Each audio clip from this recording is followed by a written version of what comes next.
Hello guys, and welcome to another video. Now I'm sorry for the echo and the sound in this room. At the time of recording this, the room I normally do PC builds in had my partner in, so I've had to make use of the kitchen. Alright, so let's get into the video. Now I was on the Facebook Marketplace a few days ago. This has actually been a project that's been waiting for me. I picked up this PC for £80, which is a really good bargain. Really nice guy. Only lives 5 minutes from where I live, and yeah, I picked up this PC. So let's have a look inside. Now, taking this off, because like I said, I already had a quick look when I bought off this guy, and originally when I looked in the case, I was like, yeah, this is well worth £80. We've got a Corsair 430 watt power supply. The CPU is an i5 4430 quad core, 8GB of DDR3, a GTX 750, the non-TI version. This is a 1GB card, and we've got a 1TB hard drive, no SSD. So straight away I bought this with the intentions of upgrading it. Because we've got a Z97 board, it's overclockable, so the fact that a 4430 is in there, that's definitely coming out. So let's talk about what we're going to do with this build.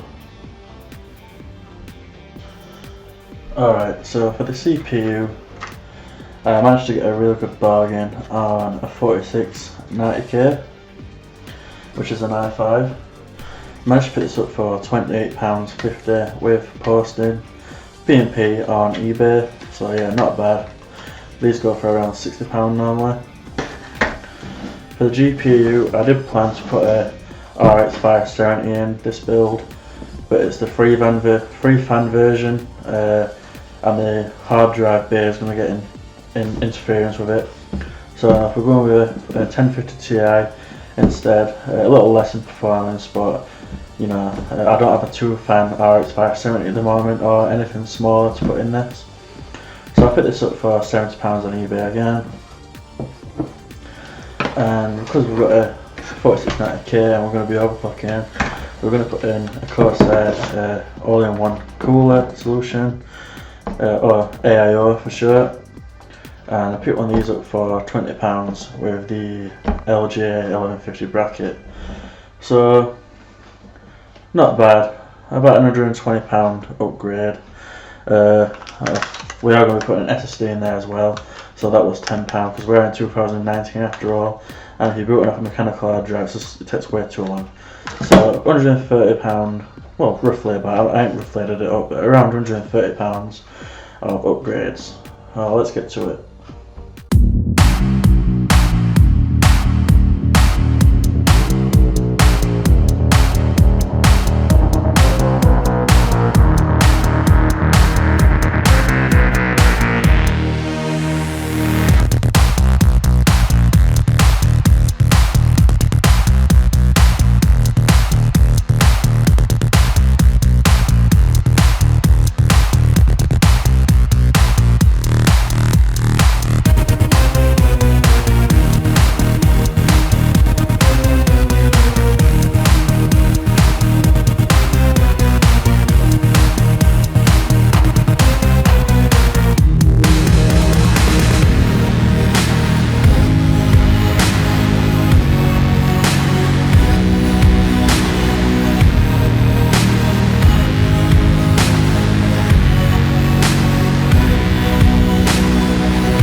And there are the upgrades in the case, guys.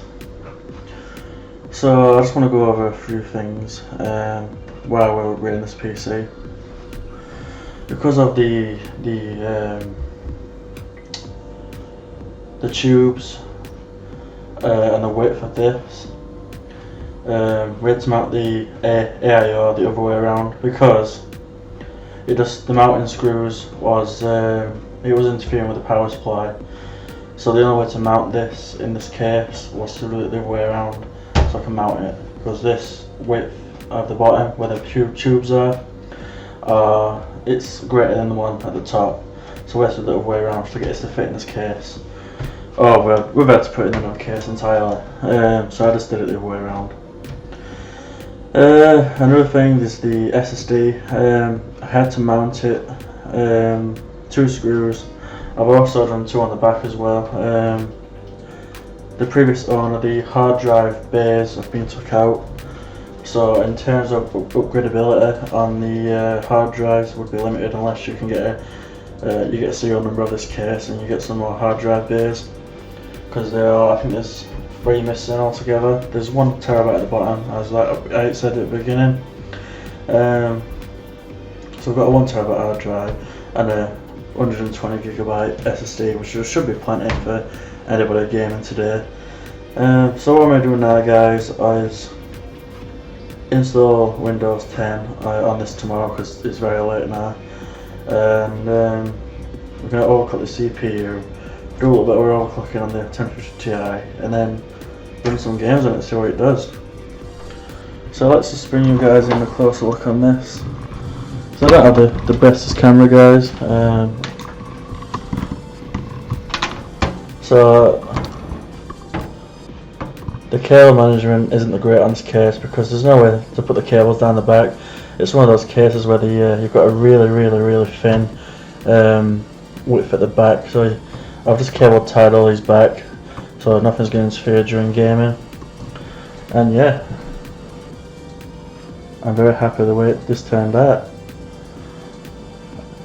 This wire here is just for the fan on the side panel that I'm about to put back on.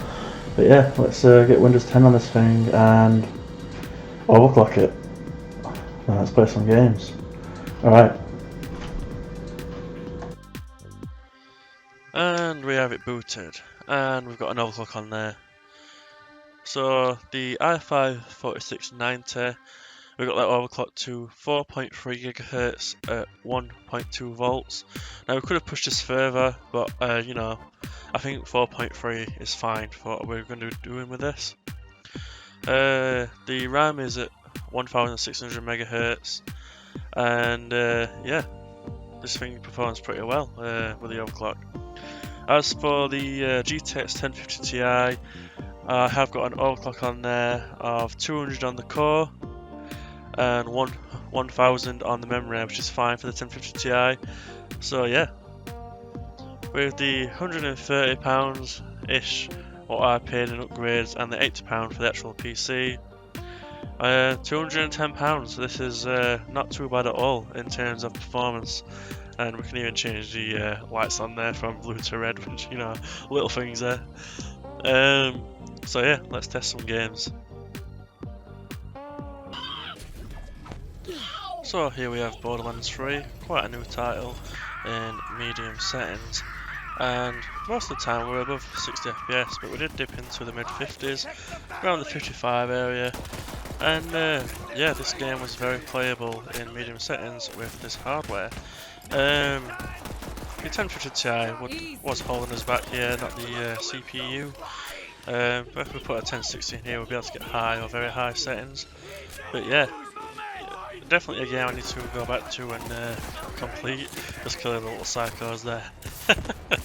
But yeah, very playable, around 60 FPS.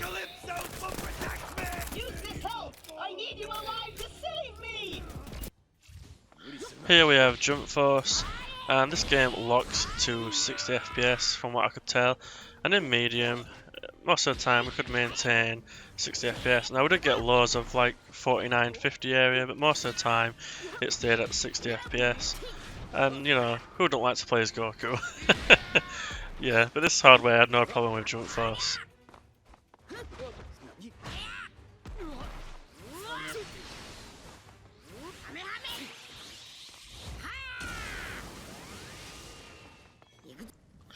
Apex Legends in medium settings here, and majority of the time we're above 60 FPS again.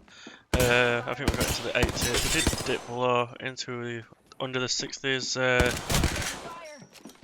not very much, but above 60 FPS most of the time. And to be honest with you guys, this is the first time I've ever played and I actually got a kill. So yeah, very playable, this hardware.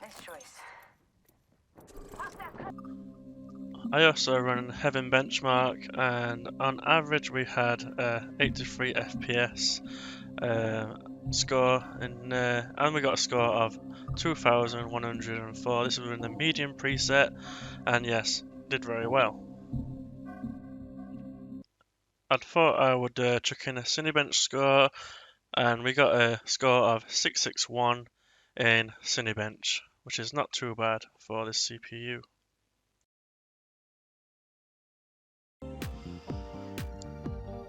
So yeah, medium settings, and £210. This rock thing's in medium settings.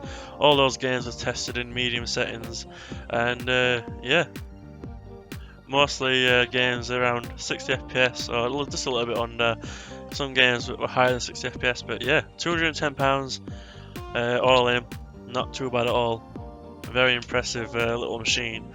So yeah, give us a like if you like, guys. If you want me to do more things like this and buy PCs off eBay, Facebook Marketplace, Gumtree, and upgrade them. And I'll see you in the next one.